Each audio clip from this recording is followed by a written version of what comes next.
Video natin kung paano palitan yung, ang tawag dyan? Kadena. Kadena. Yun, so tinatanggal na nga ni Kuya yung ano, yung cover, no? Okay, panoorin natin yung buong proseso na to kung paano palitan yung isang buong set ng kadena at yung mga ano, sprocket. Silipin natin yung carburetor mamaya. Na.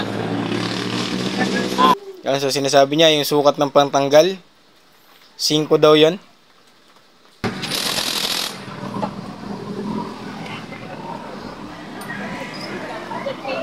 Well, napakalinis nga ng motor ko.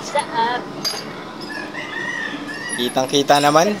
Na marinig, ayaw mo na sa akin. Singer ka pala, Kuya. Meron ba dito? Dito, black water. Wala, tatanggalin mo natin. So kailangan nating unahin pala yung doon sa may ano, no, sa may maliit na sprocket, doon sa may makina. Para matanggal yung kadena.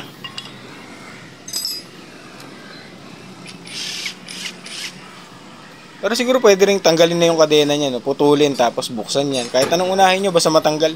12? 5. 5.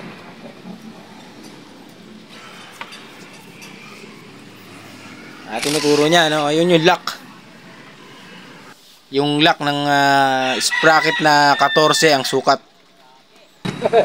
Yan.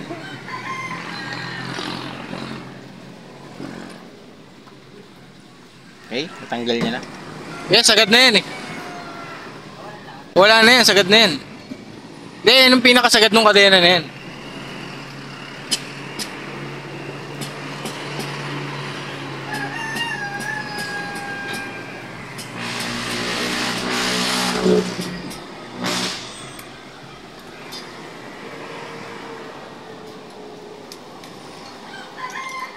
Yan, so after niya maputol yan, tatanggalin niya na yung gulong. Sige, pakilo mo na lang. Magkano kilo ng bakal? 10 na lang. Sabi sa balita, 100. Buti na lang meron siyang ganyan, no, yung debattering tools na mabilis pagtanggal ng ano, mga tornilyo. Okay, nung matanggal niya nga ay nilinis niya na tong haba tawag dito. Yan, so nag-offer nga si Kuya dyan na linisin. Bearing niya, buo pa naman. Kaya pakarungis ng motor. Yan. Tinanong ko na dyan kung ano, kumagalaw yung bearing. Nakakakabit ko lang nung nakaraan. So sabi niya gumagalaw na raw, pero sabi ko kakakabit ko lang. Sabi niya okay na yan. 1.5 yan. So ito nga pala ipapalit kong isang set, no, na nabili natin sa 10th Avenue. May mura, may 1.2, pero yung pang racing lang. Manipis. Yan, heavy duty yan kasi ginagamit nating pamasada. Tapos sumigop na siya ng gasolina, siyempre para panghugas. Yan, nakainom pa siya ng konti yan, natuwan-tuwa pa nga si Kuya, no? Yan. Kasi alam nyo guys, napakalinis ng mga langis kung ang gagamitin nyo ay gasolina. Okay? So, ginabit niya na yung ating 24K gold sprocket, no, na 29 ang ipin.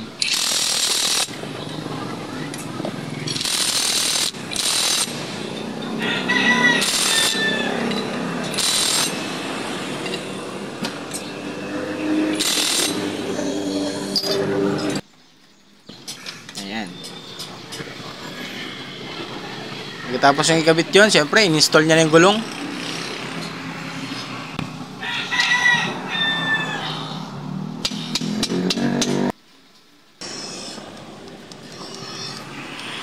Yun. Pagkatapos yung ikabit yung gulong, naglibang muna siya, natanggalin itong mga libag-libag ng ating motor, no, na naipon natin sa hirap at ginhawa.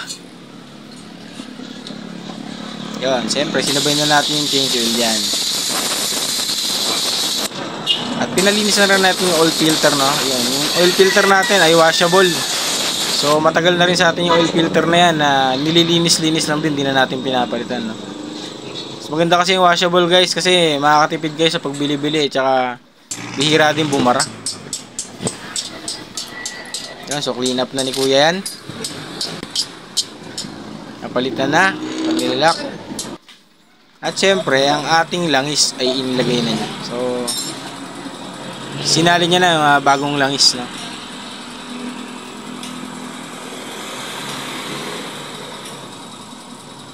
Yan. So, after niya ilagay yung langis, kinabit niya na ang ating gold, 24 gold din na kadena. No? Pero sa part na yan, ay susukatan niya pa lang kung gaano karami yung kanyang puputulin. Okay, dito nga ay pinunson niya na yan. O, yun ang paraan niya para magputol ng kadena. Wala siyang tools no na pangtanggal. So, pinunson. Okay. Yan, after niyang maputulan, in-install na ni kuya yan. So, sa part na yan ay ipipix niya na, ikakabit niya na. Okay, kinabit yung lock.